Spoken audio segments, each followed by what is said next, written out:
যখন নিউজটি করছি তখন মোটামুটি হাসনাত আব্দুল্লাহ এখন কিছুটা ভালো আছেন, নিরাপদে আছেন, এবং কি গাজীপুরের পুলিশ কমিশনার তাকে বিশেষ নিরাপত্তা দিয়ে তাকে তার যে আবাসস্থল সেইখানে পৌঁছানোর চেষ্টা করছে। ইতিমধ্যে আপনারা দেখেছেন সোশ্যাল মিডিয়াতে ভাইরাল হয়ে গেছে যে জাতীয় নাগরিক পার্টির ব্লুটুথ বয় হাসনাত আব্দুল্লাহ, যিনি কি বলা হয়ে থাকে যে এই যুগের কেউ কেউ বলেন যে হারকিউলিস, বাংলাদেশের বর্তমানের হারকিউলিস।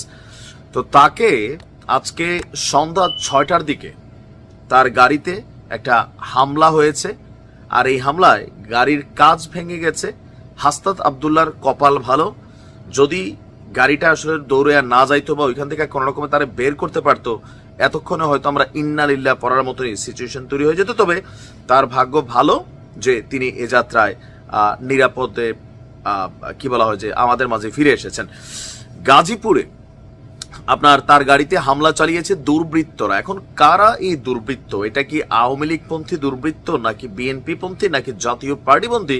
কারণ এনসিপির আসলে শত্রুর এই মুহূর্তে অভাব নাই। যদিও এদের পরিচয় সম্পর্কে এখনো কোন রকম বক্তব্য আমরা কারোর কাছ থেকে পাইনি, তবে আমরা আশা করছি খুব শীঘ্রই এখানেও আপনি দেখবেন নিষিদ্ধ আওয়ামী লীগ, ছাত্রলীগ, যুবলীগের নামই চলে আসবে। তো আপনার সন্ধ্যা 6:30টার দিকে গাজীপুরের চান্দনা চৌরাস্তায় আপনার এই হামলার ঘটনাটি ঘটে, আর হাসনাত আব্দুল্লাহ নিজেই নিশ্চিত করেছেন।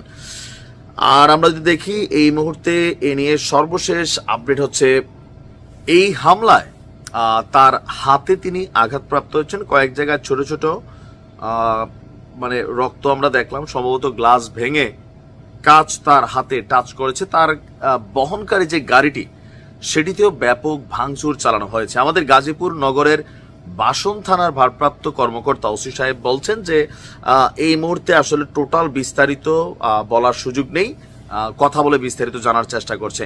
তবে নাম প্রকাশ না করার শর্তে গাজীপুরের একজন পুলিশ কর্মকর্তা বলছেন হাসনাত আব্দুল্লাহর বর্তমানে গাজীপুরের বোর্ড বাজার এলাকায় আইইউটির ভেতরে নিরাপদে আছেন, তার সঙ্গে আইন শৃঙ্খলা রক্ষাকারী বাহিনীর সদস্যরা আছেন। অপরদিকে আপনার আমরা দেখছি যে কিছুক্ষণ আগে আমি দেখলাম যে আপনার তাকে বিশেষ পুলিশ পাহারায়, পুলিশের গাজীপুরের যিনি কমিশনার আছেন ওনার গাড়িতে করে তাকে ঢাকার দিকে আনা হচ্ছে।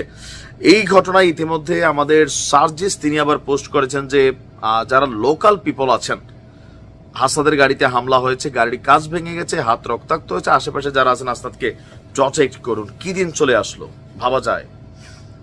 সরকারে এখনো ডক্টর মোহাম্মদ ইউনূস আছেন, পুলিশের যে প্রটেকশন, ইতিহাসের বিরল প্রটেকশন তারা পাচ্ছেন, এগুলো কিন্তু আগামী দিনে পাবে না, এটা বাস্তবতা। কারণ আপনি দেখেন যে ছাত্রলীগের অবস্থা আজকে দেখেন, ক্ষমতায় নাই, দৌড়ের উপর আছে, পাবলিক দেখলে মারে, পুলিশ দেখলে পিটায়।